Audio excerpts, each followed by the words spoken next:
សូមជម្រាបសួរក៏ដូចជាសួស្តីបងប្អូនទាំងអស់គ្នាសូមស្វាគមន៍មកកាន់ YouTube Channel របស់ខ្ញុំសាជាថ្មីម្ដងទៀតចា៎ហើយថ្ងៃនេះគឺខ្ញុំសូមលើកយកនៅមេរៀនទី1ចំនួន complete ទម្រង់ពីគណិតបន្តពីវីដេអូមុនមកធ្វើការចែករំលែកដល់បងប្អូនបន្ថែមទៀត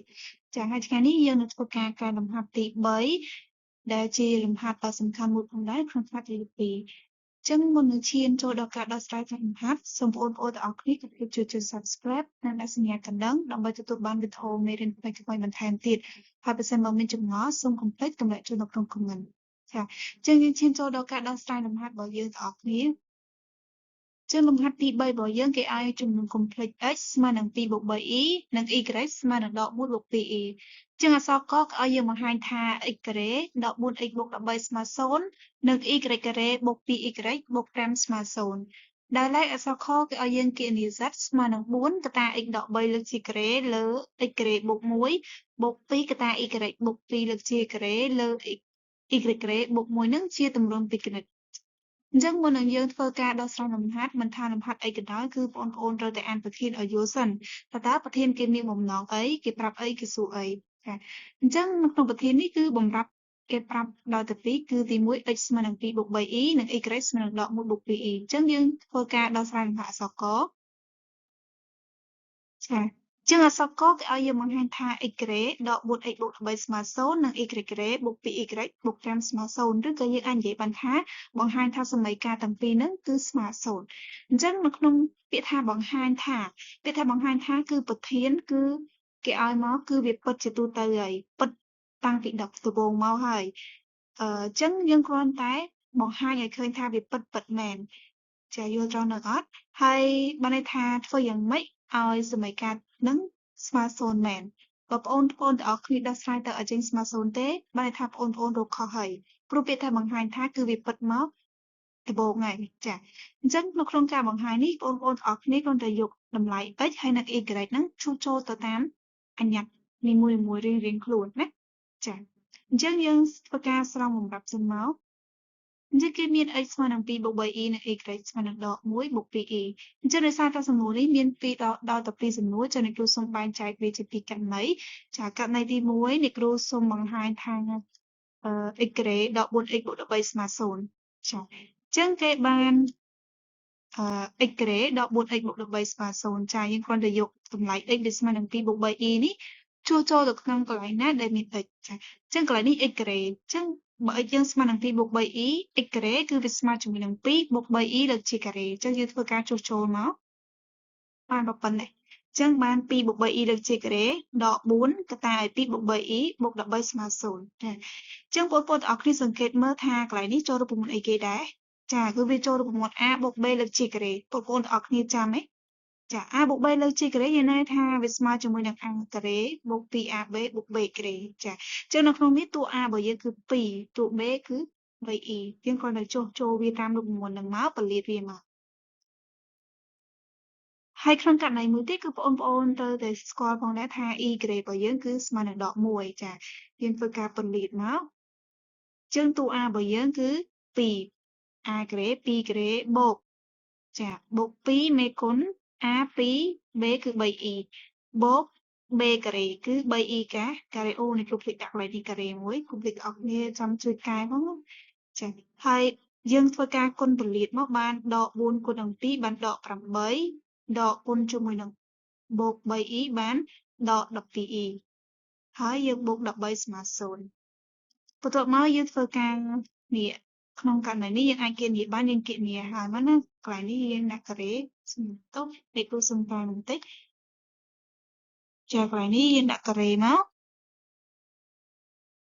ហើយយើងធ្វើការពន្លាតវាយើងន័យថា2ការ៉េស្មើនឹង4ហើយ2 2ដង4 4 3ដង12e អញ្ចឹងកន្លែងនេះអ្នកគ្រូសូមឲ្យបងប្អូនមើលបន្តិចកន្លែងការ៉េនេះមានន័យថាការ៉េវាជារបស់3ផងជារបស់ e ផងអញ្ចឹងវាក្តោបរួមទាំងអស់អញ្ចឹងយើងមានរូបមន្ត a b សេគុណ n នោះបើសិនបើករណីការ៉េវាក្តោបរួមដូចនេះគឺការ៉េទម្លាក់មក3ផងទម្លាក់មក e ផងអញ្ចឹង3ការ៉េបាន9ហើយយើងដឹងថា e ការ៉េស្មើនឹងដក1អញ្ចឹងដក1គុណនឹង9បានដក5 9កន្លែងនេះអញ្ចឹងដក8ទុកមកទៅដែរដល់ 12e បូក13អញ្ចឹងកន្លែងនេះអូនចង់ធ្វើការគណនាហើយក៏បានដែរណាដក8បូក13ក៏បានដែរ បន្ទាប់មកយើងធ្វើការគណនាខាងក្នុងពុម្ពកញ្ចក់នេះមកបាន4ដក9សល់ដក5បូក 12e ដក8ដក 12e បូក 13ចាអញ្ចឹងក្នុងករណីបែបនេះយើងដឹងហើយថាយើងមិនអាចគណនាទាំងអញ្ចឹងបានទេការគណនាចំនួន complex គឺបងប្អូនត្រូវតែគណនាចំនួនពិតតាមពិតចំនួននិមិត្តតាមចំនួននិមិត្តអញ្ចឹងកន្លែងនេះអ្នកគ្រូធ្វើការផ្ដុំដើម្បីបងប្អូនងាយស្រួលមើលអ្នកគ្រូធ្វើការផ្ដុំផ្នែកពិតជាមួយនឹងផ្នែកពិតដើម្បីគណនាហើយផ្នែកចំនួននិមិត្តផ្ដុំជាមួយនឹងចំនួននិមិត្តដើម្បីងាយស្រួលក្នុងការគណនាអញ្ចឹងដក5ដក8បូក13គឺសុទ្ធសឹងតែជាចំនួនពិតណាទោះបីយើងលើកមកដាក់ទីតាំងណាក៏ដោយគឺយើងលើកទាំងសញ្ញារបស់វាមកដែរណាបូក 12e ដក 12e ស្មើ0អញ្ចឹងយើងធ្វើការគណនាបានហើយព្រោះវាផ្នែកពិតហើយអញ្ចឹងយើងធ្វើការគណនាមកដក5ដក8វាស្មើនឹងដក13ដក13បូក13 0 12e ដក 12e គឺ0អញ្ចឹង0បូក0ស្មើ0អញ្ចឹង0ឆ្វេងហើយនឹង0ស្ដាំគឺដូចគ្នាអញ្ចឹងមានថាពិតអ្វីដែលយើងស្រាវបញ្ជាក់នេះគឺពិតចាដូចនេះ x ក្រេដក 4x បូក13ស្មើ0មែនណាបន្ទាប់មកយើងធ្វើការបង្ហាញ y ក្រេបូក 2y បូក5ស្មើ0អញ្ចឹងកន្លែងនេះគឺយើងធ្វើដូចគ្នាដែរយើងគ្រាន់តែយកតម្លៃ y ដែលគេឲ្យមកហ្នឹងចូលទៅកន្លែងណាដែលមាន y មកចឹងដោយសារតែ y យើងស្មើនឹងដក1បូក 2e ចឹងយើងជួរមកបានដក1បូក 2e លើកជាការ៉េបូក2កតាឲ្យដក1បូក 2e បូក5ស្មើ0ចាកន្លែងនេះយើងសង្កេតឃើញថាវានឹងចូលរូបមន្ត a បូក b លើកជាការ៉េដែរប៉ុន្តែគ្រូសូមបញ្ជាក់តិចកន្លែងនេះចាត់បងប្អូនច្រឡំណាយើងបែងចែកឲ្យដាច់កន្លែងនេះតួ a របស់យើងគឺអវិជ្ជមានដក1ហើយតួ b របស់យើងគឺ 2e អញ្ចឹងបើសិនមកក្នុងករណីដែលបងប្អូនចង់ច្រឡំឬក៏អត់ចង់ឲ្យមានការភ័ន្តច្រឡំទៅគណនាទៅខុសគឺបងប្អូនអាចត្រឡប់ចែកបានណាចឹងអ្នកគ្រូធ្វើការត្រឡប់យកវិជ្ជមានមកដាក់ខាងមុខវិញ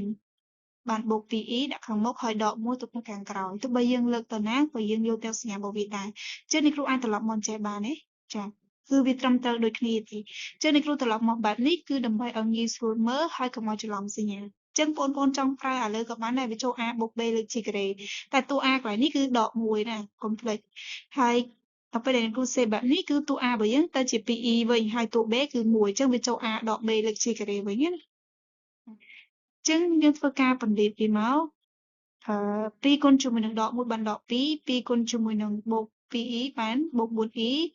ចាហើយបូក5ស្មើ0អញ្ចឹងអាកន្លែងនេះវាចូល a ដក b លើកជាការ៉េយើងដឹងថា a ដក b លើកជាការ៉េវាស្មើជាមួយនឹង a ការ៉េដក 2ab 3ការ៉េវាផ្ទុយពីរូបមន្តបូកណាកន្លែងនេះទៅជាដកវិញហើយកន្លែងនេះបូកដូចគ្នាអញ្ចឹងតួ a របស់យើងគឺ 2e លើកជាការ៉េមកដក 2a 2e b គឺ1បូក b ការ៉េ1ការ៉េគឺនៅតែ1ដដែលបន្ទាប់មកដក2បូក4e បូក5ស្មើ0យើងធ្វើការពន្លាតវាមកយើងនៅថាការ៉េក្តោបរួមទាំង2ផងទាំង e ផងអញ្ចឹងវាតម្លាក់មក2ផងមក e ផងអញ្ចឹង2ការ៉េបាន4ហើយយើងនឹងថា e ការ៉េស្មើដក1ដក1គុណជាមួយនឹង4បានដក4ដក2គុណជាមួយនឹង 2e បានដក 4e ដក 4e គុណជាមួយនឹង1បានដក4 4e ហើយបូក1កន្លែងនេះអ្នកគ្រូធ្វើការគណនាហើយគឺដក2បូកនឹង5យើងនឹងថាយើងអាចគណនាបានតែចំនួនពិតនិងចំនួនពិតទេណាអញ្ចឹងដក2បូក5ស្មើនឹងបូក3ហើយបូក 4e ទុកនៅដដែលអញ្ចឹងកន្លែងនេះយើងអាចគណនាបានម្តងទៀតក៏បានដែរជាងអ្នកគ្រូធ្វើការគណនាមកបានដក4បូក1ស្មើនឹងដក3ដក 4e បូក 4e បូក3ចឹងអ្នកគ្រូធ្វើការផ្ដុំដើម្បីឲ្យបងប្អូនងាយស្រួលមើលគឺអ្នកគ្រូផ្ដុំចំនួនពិតតាមចំនួនពិតនិមិត្តតាមចំនួននិមិត្តចឹងបានដក3បូក3បូកកន្លែងនេះយើងដាក់សញ្ញាបូកមកដើម្បីកុំឲ្យមានការច្រឡំសញ្ញាហើយកន្លែងនេះដាក់ដក 4e បូក 4e ចឹងដូចតែគ្នាទេបូកគុណជាមួយនឹងដកបានដកវិញហើយបូកគុណជាមួយនឹងបូកបានបូកវិញដដែលទេគ្រាន់តែថាយើងថែមសញ្ញាបូកហ្នឹងដើម្បីជៀសវាងកុំឲ្យការច្រឡំសញ្ញាជាធ្វើការគណនាបានហើយដក3បូក3 0ដក 4e បូក 4e ក៏0ដែរអញ្ចឹង0បូក0ស្មើ0 0ស្មើ0ប៉ិតអញ្ចឹងការសម្រាយរបស់យើងឬក៏ការបង្ហាញរបស់យើងនឹងគឺប៉ិតអញ្ចឹងដូចនេះ y ការ៉េបូក 2y បូក5ស្មើ0អញ្ចឹងការបង្ហាញរបស់យើងនឹងគឺប៉ិតដូចប្រធានដែលគេចង់ឲ្យយើងបង្ហាញអញ្ចឹងយើងឈានចូលដល់លំហាត់អក្សរកទាំងអស់គ្នា ចំពោះអក្សរខគេឲ្យយើងគណនា z ស្មើជាមួយនឹង4កតា x ដក3លើកជាការ៉េលើ x ការ៉េបូក1បូក2កតា y បូក2លើកជាការ៉េលើ y ការ៉េបូក1ហ្នឹងជាទម្រង់ពីគណិតអញ្ចឹងមុនធ្វើការដោះស្រាយបងប្អូនអរគុណត្រូវស្គាល់ថាអីទៅជាទម្រង់គណិតឬក៏ទម្រង់ពីគណិតហ្នឹងមានទម្រង់ដូចនេះចឹងលោកគ្រូធ្លាប់បានបញ្យល់ការពីវីដេអូមុនហើយថាទម្រង់ពីគណិតហ្នឹងមានទម្រង់បែបម៉េចចឹងថ្ងៃនេះគឺលោកគ្រូសូមរំលឹកឲ្យចាទម្រង់ពីគណិតរបស់យើងគឺមានទម្រង់ z ស្មើនឹង a បូក bi ដែល a ហ្នឹងគឺជាផ្នែកពិតគេហៅថាផ្នែកពិតណាផ្នែកពិតគឺជាផ្នែកដែលអត់ជាប់អត្ថេ e ឬក៏ឯកតានិមិត្ត e b គឺជាផ្នែកនិមិត្តគឺជាផ្នែកមួយដែលជាប់ជាមួយនឹងឯកតានិមិត្ត e ចាអញ្ចឹងនៅក្នុងលំហាត់នេះគឺបងប្អូនត្រូវធ្វើយ៉ាងណាគណនាឲ្យវាចេញជាទម្រង់ a បូក bi ទៅគឺវាជាទម្រង់ពីគណិតហើយអញ្ចឹងគេមាន z ស្មើនឹងមកប៉ុណ្ណឹងអញ្ចឹងដោយសារតែអ្នកគ្រូសង្កេតឃើញថាបើសិនបើយើងគណនាទាំងបែបហ្នឹងគឺវាមានលក្ខណៈវែងអញ្ចឹងអ្នកគ្រូសុំតាំងដើម្បីងាយស្រួលគណនាជាងយើងចង់តាំងអាញាត់អីក៏បានដែរណាឬក៏យើងមិនចង់តាំងក៏បានយើងចង់គណនាយកតែម្ដងក៏បានដែរប៉ុន្តែអ្នកគ្រូសូមលើកទឹកចិត្តឲ្យគ្នាយើងតាំងមួយមកគឺងាយស្រួលក្នុងការគណនាមិនច្រឡំសញ្ញាអញ្ចឹងអ្នកគ្រូតាំង a ស្មើជាមួយនឹងប្រភេទទី1ណា4កតា x ដក3លើកជាការ៉េលើ x ការ៉េបូក1ចាក្នុងការគណនាពាក្យថាគណនាមួយម៉ាត់គឺមានន័យថាចេញមកជាលេខណាគណនាមួយម៉ាត់ចេញមកជាលេខអញ្ចឹងក្នុងករណីនេះគឺវាជាប់នឹងអាញាត់ x ណាអញ្ចឹងយើងដឹងថា x របស់យើងសម្រាប់របស់យើង x ស្មើនឹងប្រមាណ x ស្មើជាមួយនឹង1 2បូក 3e ណាចាយើងគ្រាន់តែយកអាញាត់ x ហ្នឹងទៅជួសចូលកន្លែងណាដែលមាន x នឹងមកហើយយើងធ្វើការគណនាមកគឺយើងនឹងចេញទម្រង់ជាពីគណិតដែរចឹងយើងធ្វើការជួសបាន4តាឲ្យ2បូក 3e ដក3លើ2បូក 3e លើកជាការ៉េបូក1បន្ទាប់មកនៅក្នុងករណីនេះបងប្អូនកុំច្រឡំថាយក4គុណបញ្ចូលគ្រប់ជួរទាំងអស់នៅក្នុងរោមបញ្ចូលហ្នឹងអត់ទេហេតុអីបើអ្នកគ្រូនិយាយថាគុណអត់បានដោយសារតែស្វ័យគុណរបស់វាគឺខុសគ្នាដោយសារតែនេះស្វ័យគុណការ៉េអញ្ចឹងមុននឹងធ្វើការគណនាគុណនៃគុណបញ្ចូលគឺបងប្អូនត្រូវតែពន្លាតក្នុងវងកញ្ចក់នេះឲ្យអស់សិនចាឲ្យវាទៅជាស្វ័យគុណទី1សិនណាទើបយើងធ្វើការគុណនៃគុណបញ្ចូលបានបើក្នុងករណីដែលស្វ័យគុណខុសគ្នាគុណនៃគុណបញ្ចូលអត់ទៅបានទេអញ្ចឹងអ្នកគ្រូធ្វើការគណនាខាងលើមកហើយខាងក្រោមវាចូលរូបមន្តនៃគេដែរនេះ a បូក b លើកជាការ៉េអញ្ចឹងយើងធ្វើការពន្លាតមកចាអញ្ចឹងខាងលើនេះអ្នកគ្រូអាចគណនាបានខាងក្នុងវងកញ្ចក់បាន2ដកជាមួយនឹង3បាត់ដក1បូក 3e យើងធ្វើការគណនាតែផ្នែកពិតជាមួយផ្នែកពិតនិមិត្តជាមួយនឹងនិមិត្តទេ4កតាឲ្យដក1បូក 3e លេខជាការ៉េអញ្ចឹងនៅតែមិនទាន់អាចគុណបញ្ចូលបានឡើយទេយើងត្រូវការពន្លាតវាទៀតអញ្ចឹងដោយឡែកវាចូលរូបមន្ត a បូក b លើកជាការ៉េតែក្នុងនេះតួ a យើងយកដក1អញ្ចឹងកន្លែងនេះអ្នកគ្រូសុំអត់ត្រឡប់ចោះអ្នកគ្រូសាកគណនាឲ្យយើងមើលហើយតួ b របស់យើងគឺ 3e ជាងយើងធ្វើការជួសជុលតាមរូបមន្ត a បូក b លើកជាការ៉េមកស្មើនឹង a ការ៉េបូក 2ab បូក b ការ៉េហើយខាងក្រោមនេះវាចូលទម្រង់ a បូក b លើកជាការ៉េដែរអញ្ចឹងតួ a របស់យើងគឺ2តួ b គឺ 3e អញ្ចឹងបាន2ការ៉េ4បូក 2ab 2ដង4 4 1ដង12 12e ណាបូក b ការ៉េអញ្ចឹង 3e លើកជាការ៉េអញ្ចឹងបាន 9e ការ៉េបូក1ចឹងខាងក្នុងវងកញ្ចក់នេះយើងពន្លាតដូចគ្នាមកប៉ុន្តែក្នុងនេះតួ a របស់យើងគឺស្មើនឹងដក1ហើយតួ b របស់យើងគឺស្មើនឹង 3e អញ្ចឹងបាន a ការ៉េយើងស្មើនឹងដក1ការ៉េដក1ការ៉េចេញមកបាន1បូករូបមន្តរបស់យើងគឺបូកឯងបូក 2ab ដោយសារតែបងប្អូនប្រើរូបមន្ត a បូក b ដូចជាការ៉េអញ្ចឹងរូបមន្តយើងគឺបូកប៉ុន្តែហេតុអីបានកន្លែងនេះដកដោយសារអីតួ a របស់យើងគឺដក1អញ្ចឹងកាលណាយើងដាក់បូក 2ab យក2ទៅគុណ 1a មិន2គុណជាមួយនឹងដក1អញ្ចឹងមិនបានដក2ដក2គុណជាមួយនឹងតួ b 3e គឺបានដក 6e អញ្ចឹងកន្លែងហ្នឹងគឺអ្នកគ្រូឲ្យប្រយ័ត្នត្រង់សញ្ញាប៉ុណ្ណឹងបើសិនបើបងប្អូនចេះច្បាស់អាចគណនាតាមធម្មតាទៅគឺ a បូក b លើកជាការ៉េបានតែបើសិនមកក្នុងករណីបងប្អូនអត់ចេះច្បាស់ទេបងប្អូនអាចត្រឡប់វាឲ្យអាខាងមុខនេះទៅជាចំនួនវិជ្ជមានវិញក៏បានដែរយើងយកបូក 3e បាត់ខាងមុខមកហើយដាក់ដក1ដោយ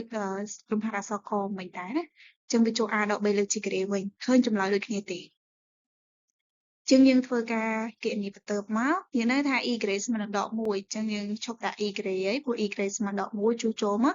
បានកន្លែងនេះទៅជាដក5ប្រាប់4ចា៎ហើយខាងក្រោមយើងគណនាឲ្យមកគណនាផ្នែកពិតជាមួយនឹងពិតមក4ដក9សល់ដក5បូក1នឹងដក4ណាបូក 12e អញ្ចឹងមុននឹងធ្វើការគុណបញ្ចូល4យើងធ្វើការគណនាខាងក្នុងវងកញ្ចក់សិនមកបើសិននៅក្នុងវងកញ្ចក់ហ្នឹងអាចគណនាបានបងប្អូនគណនាឲ្យហើយមកណាឲ្យលេខកាន់តែទូជាងមុនអញ្ចឹង1ដក9សល់ដក8ដក 6e បន្តមកបងប្អូនអាចគុណបញ្ចូលបានហើយណាយើងធ្វើការគុណបញ្ចូលមកបាន4គុណជាមួយនឹងដក8ដក32 4គុណជាមួយនឹងដក 6e បានដក 24e លើដក4បូក 12e ចាអញ្ចឹងនៅក្នុងករណីនេះវានៅតែមិនទាន់ចូលទម្រង់ a បូក be ឬក៏ទម្រង់ពីគណិតរបស់យើងនៅឡើយទេអញ្ចឹងចំពោះប្រភេទទម្រង់ពីគណិតទម្រង់ complex បែបនេះគឺបងប្អូន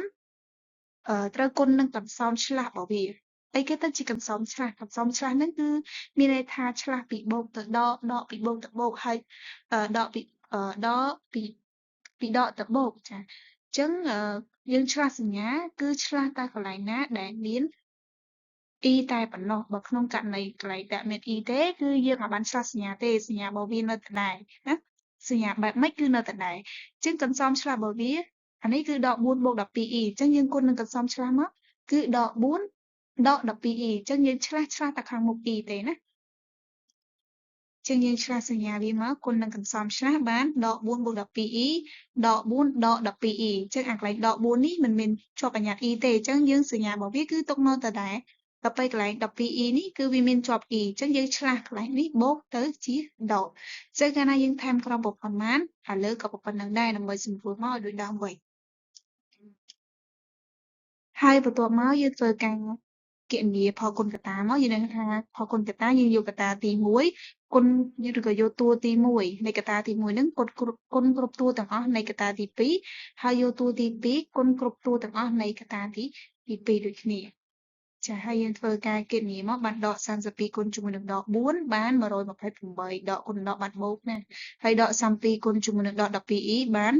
បូក384 e ដក 24e គុណជាមួយនឹងដក4បានបូកជាមួយនឹង96 6e ដកជាមួយនឹងដកបានបូកណា24គុណជាមួយនឹង12បាន288ហើយ e គុណជាមួយនឹង e ការ៉េបាន e ការ៉េអញ្ចឹងបងប្អូនសង្កេតឃើញថាខាងក្រោមនេះចូលទម្រង់រូបមន្តអីគេដែរចាគឺ a បូក b កតា a ដក b យើងសង្កេតមើលទៅដែលតួ a ស្មើដក4ហើយតួ b ស្មើ12អញ្ចឹង a បូក b កតា a ដក b វាស្មើជាមួយនឹង a ការ៉េដក b ការ៉េចាយើងគ្រាន់តែចូលតាមរូបមន្តហ្នឹងមកបាន a ការ៉េដក b ការ៉េដែលតួ a ស្មើនឹងដក4តួ b គឺ 12e ណាហើយយើងធ្វើការបន្លាតខាងលើមកដោយសារយើងដឹងថា e ការ៉េស្មើដក1អញ្ចឹងយើងបន្លាតវាមកធ្វើការគណនាបាន128ហើយយើងអាចគណនាបានហើយដោយសារតែវាអញ្ញត្តិ e ដូចគ្នាឬក៏ចំនួនពិតដូចគ្នាជាងយើងធ្វើការបូកដកបានយក 384e បូក 96e បានបូក 480e ហើយ y ស្មើដក1ដក1គុណជាមួយនឹង288ដក288ណាចាហើយយើងធ្វើការគណនាពិតនឹងពិតបានហើយនេះជាងយើងគណនាមកបាន128ដក288ស្មើជាមួយនឹង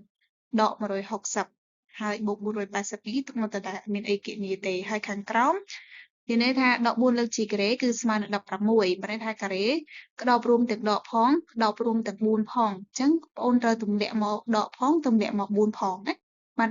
16ហើយ 12e លើកជាការ៉េអញ្ចឹងការ៉េវាក្តោបរួមទាំង12ផងទាំង e ផងអញ្ចឹងបាន12ការ៉េ144ហើយ e ការ៉េស្មើដក1ទៅណាដក1ប៉ះជាមួយនឹងដករូបមន្តនេះវាទៅជាបូកអញ្ចឹងយើងចំណាំទៅឲ្យតែវាជាទម្រង់ complex ជាទម្រង់ប្រភេទបែបនេះកិច្ចខាតត្រូវតែភាពបែបមកវាគឺចេញមកបូកជានិច្ចព្រោះវាចូលរូបមន្ត a ការ៉េដក b ការ៉េហើយដោយឡែក e របស់យើងស្មើនឹងដក1អញ្ចឹងដក1ប៉ះជាមួយនឹងដកវាទៅជាបូករហូតអីអញ្ចឹងចាំឲ្យតែចូលទម្រង់បែបហ្នឹងគឺខាងក្រោមនេះគឺដាច់ខាតត្រូវតែបូកអីអត់មានដកអីអត់មានចេញ16ដក144នេះណាគឺ16បូក144ចេញបូកជានិច្ចជាយើងធ្វើការគណនាមកបាន160ហើយយើងមើលទៅក៏វាមិនទាន់ចូលជាទម្រង់ a បូក be នៅឡើយដែរចឹងនេះគឺធ្វើការផ្ដាច់ដោយសារយើងដឹងថាប្រភេទដែលមានភាគបែងរួមយើងអាចផ្ដាច់បានណាចឹងយើងបានដក160ចែកនឹង160បានដក1ហើយបូក 480e ចែកនឹង160បានបូក 3e ចានេះគឺជាទម្រង់ពីគណិតប៉ុន្តែនេះមិនមែនជាចម្លើយរួមដែលគេចង់បានសិតទេចានេះគឺជាផ្នែកទី1តែប៉ុណ្ណោះអញ្ចឹងយើងត្រូវការគណនាផ្នែក B មួយទៀតបន្ទាប់មកយើងធ្វើការបូកបញ្ចូលគ្នានោះយើងនឹងទទួលបានសំណុំសិតហើយនេះមិនមែនជាសំណុំសិតទេណានេះមិនមែនជាចម្លើយសំណុំសិតទេគឺជាចម្លើយរបស់ការតាំងរបស់យើងណាការតាំង តួទី1ឬក៏ផ្នែកទី1នៃ A តែប៉ុណ្្នឹងទេអញ្ចឹងយើងរកផ្នែកទី2ទៀតមកយើងតាំង B ស្មើជាមួយនឹងផ្នែកទី2បាន2កតា y បូក2លើ g ការ៉េលើ y ការ៉េបូក1យើងធ្វើការជួសដូចគ្នាដែរយើងដឹងថាដោយ y របស់យើងស្គាល់គឺស្មើនឹងដក1បូក 2e អញ្ចឹងយើងធ្វើការជួសចូលមកចាកន្លែងដែលមាន y យើងជួសដោយដក1បូក 2e បូក2លើ g ការ៉េណាដក1បូក 2e លើ g ការ៉េបូក1អញ្ចឹងដូចគ្នាមិញដែរយើងធ្វើប្រមាណវិធីបូកដកខាងក្នុងវងកញ្ចក់ឲ្យលេខកាន់តែតូចជាងមុនសិនមកចាំយើងគុណ2នេះចូលហើយយើងមិនអាចគុណទៅអញ្ចឹងបានទេដោយសារតែវាស្វ័យគុណខុសគ្នាតើតែស្វ័យគុណមួយដូចទម្រង់បែបនេះអញ្ចឹងมันយើងអាចគុណបញ្ចូលបានកុំឲ្យច្រឡំជាងយើងធ្វើការគណនាមកដក1បូក2បាន1អញ្ចឹង1បូក 2e ចាខាងលើនេះវាចូលទម្រង់ a បូក b លើ g ការ៉េដែរហើយខាងក្រោមនេះវាចូល a បូក b លើ g ការ៉េដែរអញ្ចឹងយើងធ្វើការពន្លាតមកបាន2កតាឲ្យ a យើងស្មើ1 b ស្មើ 2e អញ្ចឹង a ការ៉េ1ការ៉េនឹងតែ1បូក 2ab 2គុណជាមួយនឹង1គុណជាមួយនឹង 2b b យើងគឺ 2e បាន4e បូក b ការ៉េគឺ 2e លើជាការ៉េអញ្ចឹងការ៉េវាជារបស់2ផងជារបស់ e ផងអញ្ចឹងបាន 4e ការ៉េហើយក្រោមភាពបែបនេះក៏វាចូល a បូក b លើជាការ៉េដែរណាបើសិនយើងអត់ត្រឡប់បើយើងត្រឡប់វាចូលជា a ដក b លើជាការ៉េវិញណាអញ្ចឹងតួ a យើងគឺដក1ហើយតួ b យើងគឺ 2e អញ្ចឹង a ការ៉េបាន1ដកបូករូបមន្តយើងប្រើ a បូក b លើជាការ៉េអញ្ចឹងបូក 2ab តែតួ a យើងគឺដក1អញ្ចឹងដក1គុណជាមួយនឹង2បានដក2គុណជាមួយនឹងតួ b មួយទៀតបានដក4e នឹងកន្លែងហ្នឹងហើយបានចេញមកដកកុំឲ្យឆ្ងល់ថាហេតុអីបានយើងប្រើរូបមន្តបូកមិនកន្លែងនេះចេញដកអញ្ចឹងដោយសារតែតួ a របស់យើងគឺជាចំនួនអវិជ្ជមានណាហើយតួ b យើងគឺ 2e លើ g ការ៉េអញ្ចឹងការ៉េជារបស់2ផងជារបស់ e ផងអញ្ចឹងបាន4តែ y ការ៉េស្មើដក1គុណនឹងបូកនោះបានទៅជាដក4ហើយបូក1អញ្ចឹងយើងធ្វើការគណនាបន្តទៀតមកយើងគណនាលេខខាងក្នុងវងកញ្ចក់នេះឲ្យលេខកាន់តែតូចជាងមុនមកចាំយើងធ្វើការគុណបញ្ចុះជាងហ្នឹងថា y ការ៉េស្មើដក1គុណនឹង4បានដក4ណាហើយខាងក្រោមនេះ1បូក1ស្មើ1ដក4សល់ដក3បូកជាមួយនឹង1ស្មើនឹងដក2ដក 4e យើងធ្វើការគណនាផ្នែកពិតមួយពិតលីមិតមួយជាមួយនឹងលីមិតហើយខាងលើយើងធ្វើការគណនាបានហើយ1នឹងដក4ស្មើនឹងដក3 4e យើងធ្វើការគុណបញ្ចូលមកចា៎ចឹងពេលដែលយើងពលាតមកគឺយើងទទួលបានដក6បូក 8e លើដក2និងដក 4e ចា៎ដូចគ្នាដែរយើងធ្វើដូចលំហាត់អក្សរ a មិញដែរគឺយើងឃើញទម្រង់ប្រភេទអញ្ចឹងគឺយើងត្រូវគុណនឹងកន្សំឆ្លាស់ហើយឆ្លាស់បានតែខាងមុខ e តែប៉ុណ្ណោះខាងដែលមាន e គឺសញ្ញារបស់វាទឹកមកទៅដែរចឹងយើងធ្វើការឆ្លាស់មកចឹងបានដក2ដក 4e កតាឲ្យដក2បូក 4e ចឹងមកក្រោមបែបម៉េចឥឡូវក៏ប៉ុណ្្នឹងដែរដើម្បីសម្រួលមកដូចដើមវិញអញ្ចឹងយើងធ្វើការពន្លាតផលគុណកតាមកអញ្ចឹងដក6គុណជាមួយនឹងដក2បាន12ដក6គុណជាមួយនឹងបូក 4e បានដក20e ហើយបូក 8e គុណជាមួយនឹងដក2បានដក 16e បូក 8e គុណជាមួយនឹងបូក 4e បានបូក 32e ការ៉េហើយក្រោមគឺវាចូលទម្រង់ a ដក b កតា a បូក b ដែរដែលវាស្មើជាមួយនឹង a ការ៉េដក b ការ៉េដែលតួ a របស់យើងនេះគឺស្មើនឹងដក2ហើយតួ b គឺស្មើនឹង 4e ណាអញ្ចឹងបានដក2លើកជាការ៉េដក 4e លើកជាការ៉េហើយកន្លែងនេះយើងដឹងថា y ការ៉េស្មើដក1យើងជួសចូលមកយើងគណនាមកបាន12ដក 24e ដក 16e គឺស្មើនឹងដក 30e ហើយដក 30e ហើយកន្លែងនេះដក2លើជាការ៉េគឺបាន4ចាហើយកន្លែងនេះ4ការ៉េ16 y ការ៉េស្មើដក1ដក1ប៉ះដកនេះទៅជាបូកអញ្ចឹងយើងឃើញទេឲ្យទៅចូលទម្រង់ជាប្រភេទ complex បែបហ្នឹងហើយខាងក្រោមនេះគឺចេញមកដល់បូកជាមួយគេចាចឹងយើងអាចគណនាបានហើយ4បូក16ស្មើនឹង20ណាចឹងបាន12ដក32សល់ដក20ដក40ចឹងមើលទៅវាអត់ទាន់ជាទម្រង់ពីគណិតទេចឹងយើងធ្វើការផ្ដាច់ប្រភេទបែងណាផ្ដាច់ប្រភេទមកបានដក20លើ20ស្មើនឹងដក1ហើយដក 40e លើ20ស្មើនឹង1ដក 2e ចានេះគឺជាទម្រង់ពីគណិតចាចឹងវាជាការតាំងរបស់យើងទេចំនួន b របស់យើងណាចឹងយើងអាចទាញសរុបរួមសន្និដ្ឋានរួមសិតយើងមកដែលសិតរបស់យើងវាកើតឡើងចេញពីអីចេញពី a បូក b ចឹងយើងធ្វើការជួសមក a យើងរកឃើញប៉ុន្មាន ចា a យើងឃើញជាមួយនឹងដក1បូក 3e បូកជាមួយនឹងតួ b យើងគឺឃើញជាមួយនឹងដក1ដក 2e ចឹងយើងធ្វើការគណនាមកចឹងបានដក1បូក 3e ខាងមុខនេះវងកញ្ចក់នេះវាអត់មានឥទ្ធិពលអីទេណាចាហើយខាងក្រោយនេះវងកញ្ចក់ក៏អត់មានឥទ្ធិពលអីដែរដោយសារតែវាជាប្រមាណទីបូកតែបើសិនបើប្រមាណទីដកនៅពេលដែលយើងលុបវងកញ្ចក់គឺយើងត្រូវគុណសញ្ញាដកបញ្ចូលសិនណាចឹងដោយសារតែបូកអត់មានឥទ្ធិពលអីទេនៅក្នុងវងកញ្ចក់ហ្នឹងយើងធ្វើការលុបបានចាហើយកន្លែងនេះអ្នកគ្រូ